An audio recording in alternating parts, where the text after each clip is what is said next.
There's something about being in your home state, your home house, that brings you to another level. Here we go. It's going to be close. This is the lane, obviously, that Nebraska chose. And when the match started, Nebraska lost on this lane in game 1. So obviously, throughout the night, things have broken to their liking in this left lane. Good shot, just came up a little high. Leaves the 4-7. Easy spare. This game, it's all about filling frames. The nerves are there. Right now, mentally and physically, you need to step up on their coach, take a deep breath and say, I'm going to execute my shot. So an open frame is a huge unforced error is what you're saying. Yes. Bill Straub. Cool as a cucumber. Yeah, that expression doesn't change much. Tracy Ganjoin with a strike. And a ball change. She changed balls when they flipped lanes. Excellent shot. Ganjoin, the lefty leadoff bowler. And a perfect start for Fairleigh Dickinson to complete the opening frame in this game 7 of the national championship. Christina Mickelson looking for her 9th strike.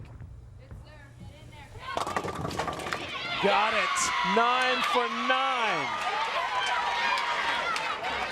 Unbelievable, the call on bringing her into this team format for tonight's matches. I feel like I should be doing like an Al Michaels here. Do you believe in miracles? I mean, this is unbelievable. I almost want to get up and do the wave for her.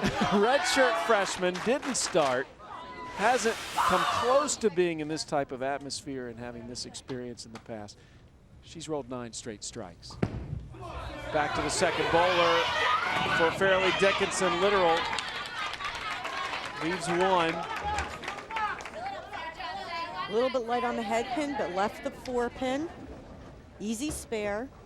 And this is what it's about. Keeping the ball in the pocket, making the spares, letting the next bowler feed them some information, and let them make the adjustment.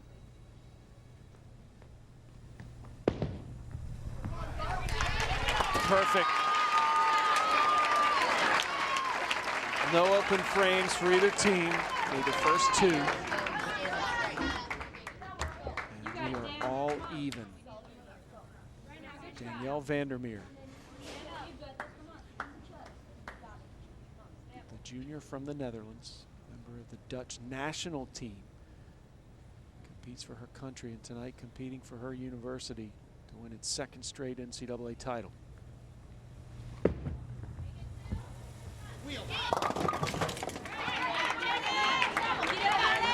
How tough a spare is this? Well, you can hear the coach in the back wheel, meaning wanting to get up there to the head pin. It's a championship match.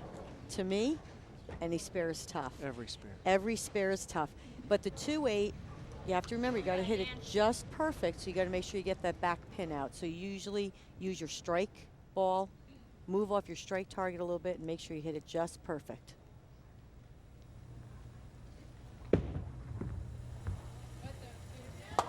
Which Vandermeer does.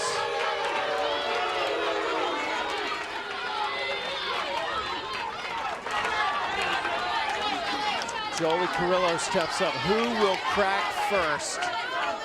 Fairleigh Dickinson has gotten better and better. No open frames in the last 4 games.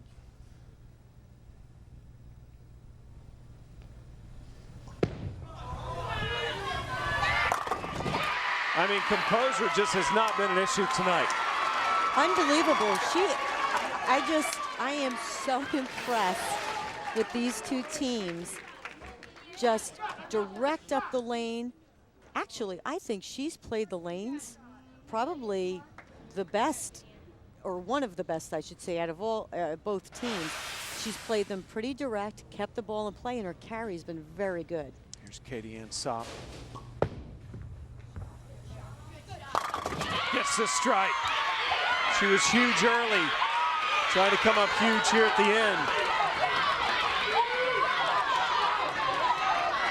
Katie and Christine playing the lanes fairly similar, not really getting it too far right, keeping it pretty tight in the front part of the lane, but yet they have a little bit more hand, so the ball is able to make that little bit of a hook to the head pin, get all 10.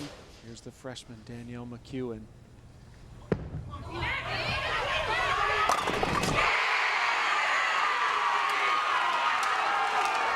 Has bowled like a veteran tonight, competing in the national championship in her freshman year and looking very comfortable. Over now to the anchors for each team to hit the halfway point here in this deciding game, Game 7 of the NCAA championship. And the NCAA Bowler of the Year, Christina Leupold, going through her pre-bowl ritual here. And if you've noticed from the start of this game, the bowlers have taken a few extra seconds before they have stepped up on the approach. They've talked to their teammates, pre-shot routine, a little bit longer, a few more seconds by the ball return before stepping on the approach. A little bit more time to settle those nerves for these big shots. Leupold locks in, relieves that standing. Still no open frames though for either team. Leupold trying to keep that intact.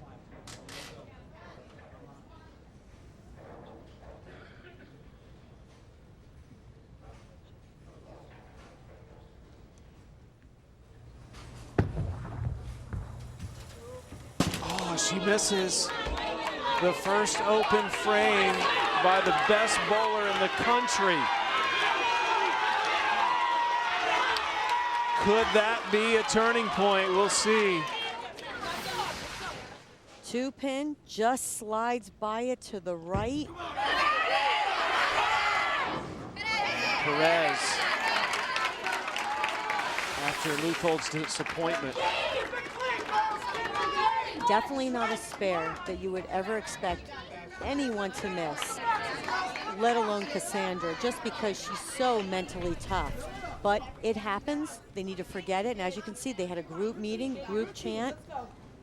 Team is ready. Perez knocked down 9-pin. She's going for a spare here. And gets it.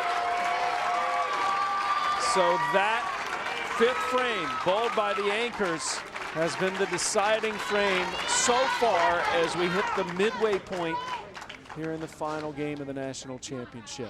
Fairleigh Dickinson with the lead as we go back to the leadoff bowlers.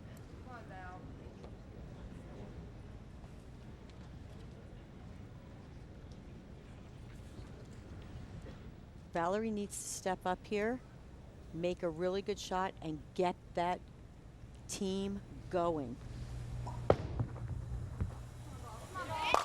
And that's what she does. The leadoff bowler setting the tone.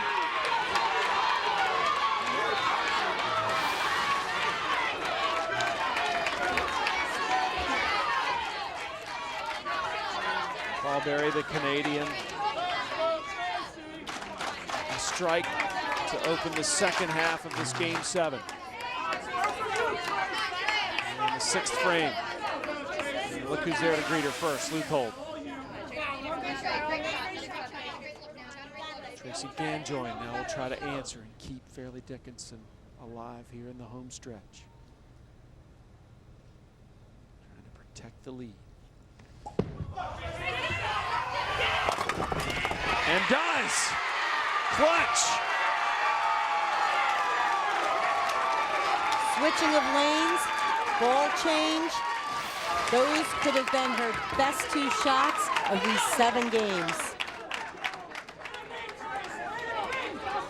And that's saying a lot, because I got to admit, I've been surprised at the level they have attained in this pressure